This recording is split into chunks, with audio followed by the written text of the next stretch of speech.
gas training, noisy, Ideal Logic boiler. My name's Alan Hart, and in today's video we've got his friendly Ideal engineer back.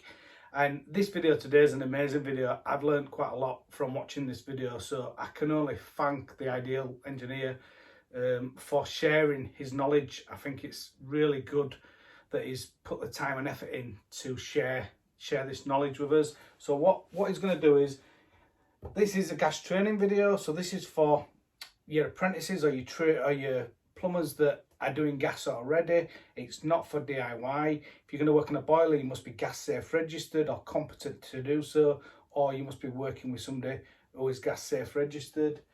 And this is the noisy Ideal Logic boiler, and also it's F2 and L2 boiler faults sometimes. So this is another video on the L2 and the F2 faults, and often this could be caused by lack of servicing or poor servicing. So again, it's important that you have your boiler serviced. Without further ado, let's go over to the Ideal engineer. And as always, if you can put a thumbs up, really appreciate that. And also if you could put some comments below, that'd be good. If you want the Ideal engineer to do some more videos, again, if you can put some comments below, that'll really appreciate that as well. So yeah.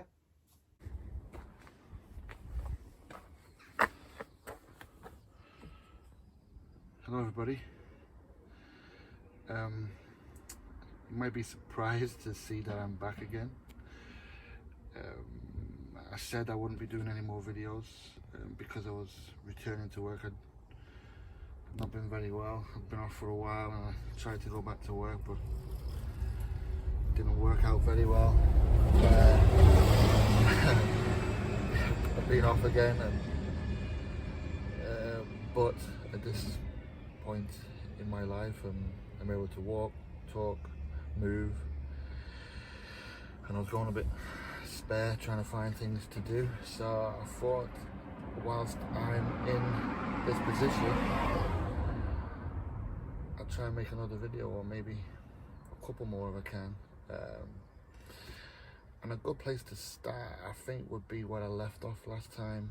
I spoke about how a fan works, how it draws air into the venturi, which then obviously causes a suction on the injector, which draws and lifts the gas valve seating, and obviously it then mixes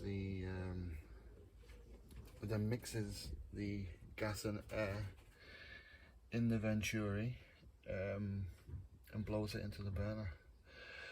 One of the problems I see quite a lot when I'm out fixing boilers is combustion issues, which can be reverberating noises. It can be the boiler just locking out, flame loss. It can be many things, just not igniting at all, or very poor combustion. And one of the main reasons for that is, to be honest with you, it's poor maintenance, dirty injectors. So I thought I'd talk about how to overcome this problem, if you come across it, what to look for on a service. And so I'm going to talk about injectors and venturis today, if I can. And what I've got here, this is of the Ideal Logic range. I've got a 24 kilowatt injector, a 30 and a 35, and if you can see the difference in diameter, with the 24 kilowatt being the widest and 30 a bit smaller, and the 35 again smaller still. But if you stand them up, you can see the actual diameter of the outlet. The 24 is the smallest and the 35 is the widest. And the reason for that is obviously, I'll show you this. I'm trying to draw this picture. So this is a picture of a fan. You've got the gas valve, you've got the injector, the venturi, and the fan, which is blowing into the burner. And on a 24 kilowatt boiler compared to a 35 kilowatt boiler, you will be using, you'd have less gas and less airflow, because obviously the power output is smaller. So as the Venturi is all the same diameter, basically all the Venturi is like a cylindrical tube, one end being smaller than the other, which pressure and airflow is increased. So as your fan's running, obviously the speed of the fan is obviously, the fan speeds are different too. So on a, on a 35 kilowatt boiler, you might get a let's say 6,000 RPM fan, and at maximum fan speed on a 24 kilowatt boiler you may only get 4,500 RPM, and that would equate to the negative air pressure drawn in.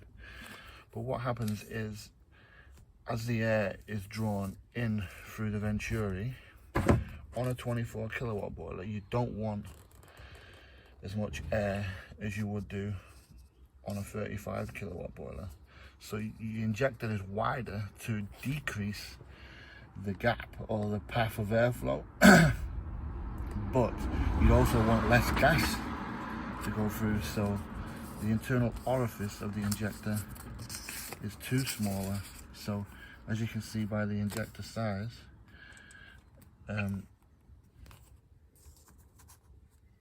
as the power output increases, the outside diameter decreases, but the internal diameter increases. On my picture, it's not very to scale. So, you know, you can see there, the wider the internal orifice and the thinner the internal orifice there. And what that means is less airflow can flow through this Venturi and less gas can flow, and more airflow can flow through this Venturi and more gas can flow, because this is a 35 kilowatt boiler. I know my picture's not very good, but I think you can probably get the gist of what I'm trying to say. And what happens is I'm gonna send some pictures to Alan to hopefully link to this video of injectors that I've been to in the past, of just taking pictures of them, and the proper, well, they range from slightly dirty to absolutely clogged up. And normally what happens, you will find you probably won't get many issues on a 35 kilowatt boiler. It's mainly on the 24 where you'll have issues with the injector blocking, and the reason for that is the gap between the Venturi here and the outside of the injector is a lot more restricted than it is there. So when you're pulling, especially if you're on a main road, if your boiler's on a main road and buses are driving past every day, and the air particulates and whatever else, you've got a lot of human traffic, or you've got builders working, this boiler is absolutely pulling.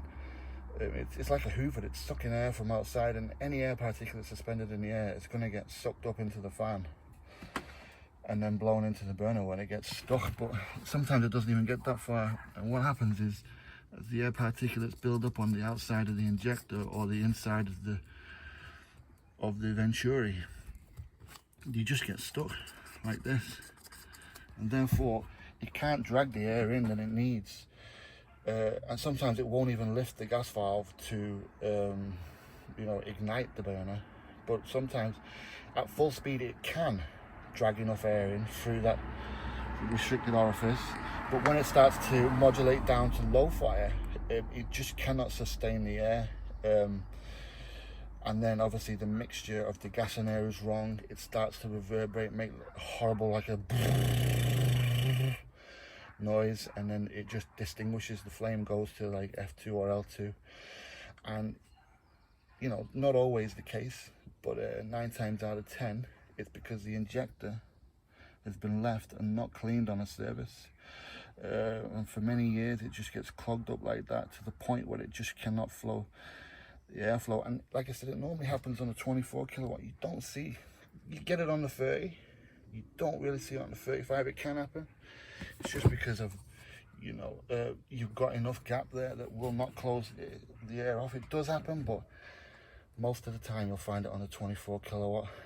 So what I would suggest you do, on a service is take that injector out, regardless of how you think it might look. Give it a clean with some Scotch-Brite or wire brush, and also clean the inside of this Venturi. Take it off the fan.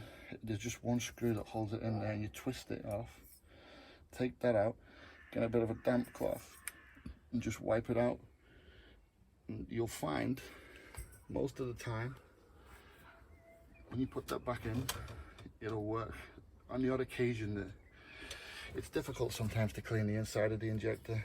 You know, once the air particles get sucked in, they can drop back inside the injector and get stuck inside the gas valve, but you may need to replace the injector in extreme circumstances. But most of the time, if you clean it, you can save yourself a breakdown in the future by just giving it a good wipe. The Venturi out, wipe all the balance chamber inside the boiler. You might not believe this, but when I service a boiler, I absolutely clean the inside of the boiler casing just as much as I do inside the burner, the fan, the Venturi. I clean any dirt, dust, spider webs, moths, anything that is inside. I wipe the case down, I wipe the components down, I wipe the flue manifold down. I just wipe it all clean, because I know the cleaner the inside is, the less chance the boiler's got of sucking something up. And once it gets inside the burner, it ain't coming back out again. So I clean the internal side of the boiler as well. You know, and sometimes if there's been building work next door, you can open these boilers up and they're just orange with brick dust and stuff. But it takes me a while, but it's worth it. You'll save yourself a breakdown, and the boiler will, you know, last longer, and the customer will be happier, and everybody will, you know, be happy. So yeah, I'm hoping this kind of helps some people. It will cause an L2F2 fault if that injector's absolutely caked up. Like I said, I'll send some pictures to Alan, what I've found, and some of them are really hairy. I hope this helps some people, and depending on if I can return to work, I may do some more videos. Okay, thanks for watching. Bye-bye. And these are just a few of the pictures that Mr. Ideal's also sent in for us. And these just show clearly that these boilers have been totally neglected. They rather haven't been serviced at all, or if they have been serviced, then people are not servicing them correctly, and they've not been stripped down and cleaned. Maybe just an analyzer in them, but I would imagine that most of these have not even been serviced at all. You can just see how dirty they are. Thank you very much for that, Mr. Ideal. Really, really good video, and thank you so much for sharing your knowledge, and I wish you all the health. I hope that whatever's going on in your life, I hope that you get better soon. I hope it's something where you can get better. But thank you, and I'm sure that everybody else will wish you good health as well. But thank you for that. If you've got any questions on this video, then please put them in the comments below, and we'll try as best, or I'll try my best to come back and answer them. Hopefully the Ideal Engineer will, well, I'm sure it will, watch this video and watch the comments below, and I hope that between us we can help you with any questions that you have. And yeah, thank you very much, and thank you to everybody, and thanks for watching.